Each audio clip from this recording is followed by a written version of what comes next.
ተመስግን ተስፋዝጊ ሰላም ጣዕና በለይ ዝኸወርኩም ተመልከትና ነዝዕለት እዚ ዝሓረናዮም ዜናታት ቢዝነስ ሒዘ ቀሪበ ኣለኹ ንምክትታልኩም ይዕድም ፈለማን ዜናታት ቢዝነስ ስፖንሰር ዝገበለና ሆርን አፍሪካ ሪል ስቴት ምልክቱ ተኸታቲና ክንምለስ ናይ ቢዝነስ ዜና ስፖንሰር ሆርን አፍሪካ ሪል ስቴት ኣብ ከተማ መቐለ ንናብራብ ዝምችው ዓይኒ ቦታ ኣብ ከባቢ ዳዕሮን ንመንበሪ ኣባይትን ንግድን ዝውዕል በዓል 15 ደብሪ ህንፃ ኣብ ምስራሕ ይርከብ ኣማራጺ ሓይሊ ኤሌክትሪክ ጀነሬተር ዝተገጠመሎም ኣተኣማማኒ ማይከርሰ ምድሪ ፓርኪንግ መኻይን ንማሕበራዊ ጉዳያት ዘድልዩ ቦታታትን ዘካተቱም ደረጃኦም ዝሓለው ገዛውቲ ብ15 ሚእታዊ ቅድመ ክፍሊት ጥራይ ወነንቲ መንበሪ ኣባይትን ንግድን ይኾኖም ሆርን አፍሪካ ሪል ስቴት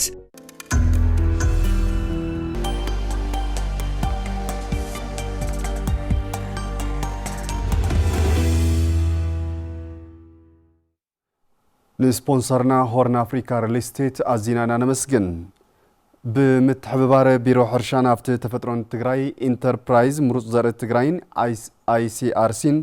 أب كتمام مقلز تتخلى مساري زر ماشين ببريزيدنت جيزاو من محدار تجراي جنرال تادس ورده تمرقهم تي مساري ماشين بمعالتي لعلي شدش تميتي كنتال مروز زر كم زت صار تحبيرو يورساليم قبر مدهن توسخ حزلا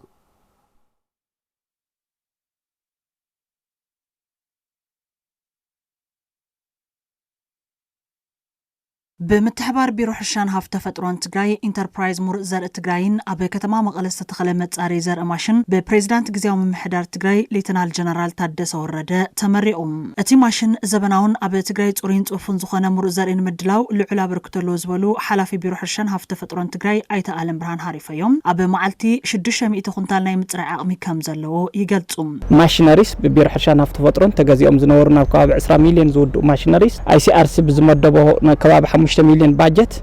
اتي ماشيناريس كقاطاطم سوزات زرنا يمصراي سرحتنا كجمر ابزخل منقساسينا بصحنا زلنا از زر انتربرايز زي بواننت بمعلتي كواب 600 كنتال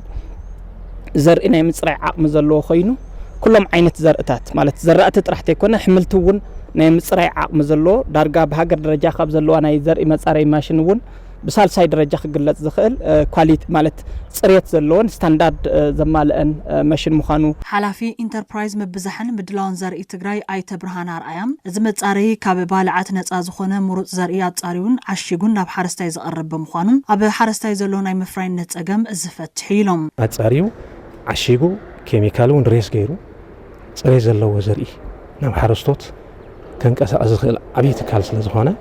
ኣብ ሕብረተሰብና ዘሎ ናይ ዘርኢ ናይ መፍረይነት ጸገም ኣብ ሓረስታይና ዘሎ ናይ ዘርኢ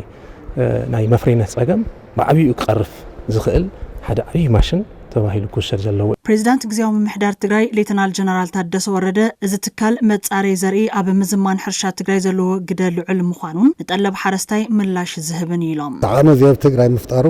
ዓብይ ነገር እዩ ግልጽ ንምዃን ግን ነቲ ዲማንድ እኹል ዝኾነ ክስታይ ክነብል ኣለና عقم كنفتر لنا كاوشت ون ورشجرات زقط ما زلّيو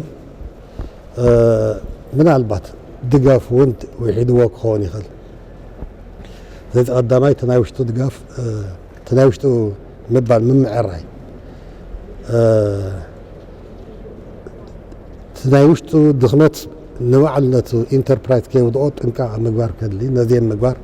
زاد اللي دقاف كنقورتكم هنا توم بريزيدنت ازي مصاري زر ماشين بملو عقمن خسرح نزلو صقمات حيل مبراهتن كالوتن تكالات منغستي مس مدرك تاكلات بمخان نمفتاح تعال خغبر يلوم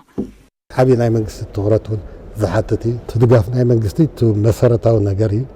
توانا نغر بالعليت ناي بارتنرز فلذي منغستي بعلوانا خوين نادقفوك خيز زلو نزي قصلون منم زبل يكون بالعلت ناي منغست دقاف ناي بارتنرز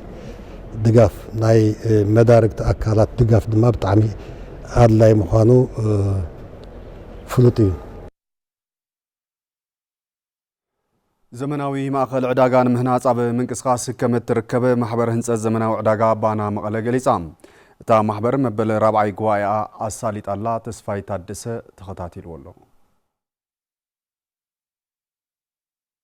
ኣብ ከተማ መቐለ ዘሎ ንተገልገልቲ ምቹውነት ዘይብሉ ማእኸል ዕዳጋ ንምፍታሕ ዘመናዊ ማእኸል ዕዳጋ ንምህናፅ ዓሊማ ከም ዝተበገሰት ኣብ መንበር ማሕበር ህንፀት ዘመናዊ ዕዳጋ ባና መቐለ ኣይተናትና ኢልካሳ ይገልጹ ማሕበር ክምስረት ተሎ ዋና ዓላማ ናይ ስራሕ ቦታ ረኺቡ መስርሒ ቦታ ብምርከብ ያው ናብ ስራሕ ልምእታው እዩ ነጋዶ ናይ ነጋዶ ስብስብ እዩ 2000 ኣባላት ኣለውና ልዕሊ 1 ቢልዮን ካፒታል ዘለዎ ማሕበር እዩ እቲ ናይ ዕዳጋ ስርዓት እውን ክህሊ ናይ ትራፊክ ምጭንና ዘሎ ያው ኣግባብ ክልዮ ናይ ዋዕሉ ኣስተዋጽኦ ይገብር በዓል 25 ደብረ ህንፃ ንምህናፅ ከም ዝተሓሰበ ዝሓበሩ ኣይተናትናኤል ናብ ስራሕ ንምእታው መሬት ዝረኽብሉ ዕድል ይጽበዩ ምህላዎም ይረዱ ዓበይቲ ህንፃታት ልዕሊ 2 ቤዝመንት ታሕቲ ግራውንድ ፕላስ 25 ልዕሊ ክንሰርሕ ይትዋና ዓላማና ኣብ ተግባርና ኣትየሉ ያው ሓፂር ግዜ ክነኣቲና ኢና ናሓስብ ሓደ ብጨረታ ድሕርቶሎት መንግስቲ ጨረታ ውፅዩ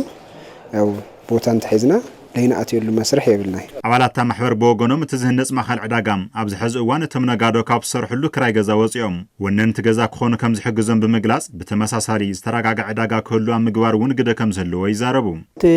ማሕበር መክሰብ ኣለዎ ትርፈ ክፍፍል ኣለዎ ተዓዲ ተዓዊ ድማ ናይ ሞሪስ ናይ ካረባሓ እዩ ናይ ውልቀት ይኾነስ ናይ ዓዲ ሓፍ መባል እዩ ሓቢርካ መስራሕ ማለት እዩ መንግስቲ ብቐጻሊ ዓብይ ማሕበራዊ ለውጢ ዘምጽእ ስለ ዝኾነ ትኹረት እዩ ነዘን ከምዚአን ዝበላ ውዳበታት ኣጠናኺሮ ተባቢዑ ንግልጋሎትን ንምዕባለ ናይቲ ከተማን እውን ዝለዓለ በርከተ ስለ ዘለዎ ክፈትሕ ኣለዎ ዝብል እምነት ኣለኒ ወርሓዊ 30,000 40,000 20,000 ገዛ ኸራይ እኳ እንድሕር ትኸፍል ተነርካ ብኡልክዕ ልትነጋዳይ ነቲ ተጠቃማይ ሕብረተሰብ ኢኻ ጽልዋ ትገብረሉ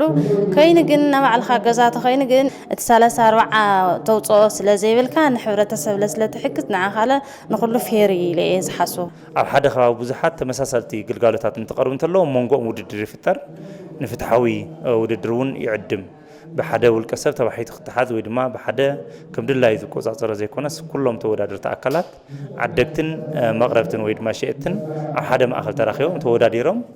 ሸይጦም ፍትሓውነት ዘረጋግጽሉ ተጠቃምነቶም እውን ብኣንጻር ዝዕብይሉ ማእኸል ይክኸውን ዝኸበርኩም ተመልከትና ሓዚ ድማ ኩነታት ሽርፎ ወፃእ ዘርኢ ሰደቓ ንኽትከታተሉ የክእንግደኩም ሰላም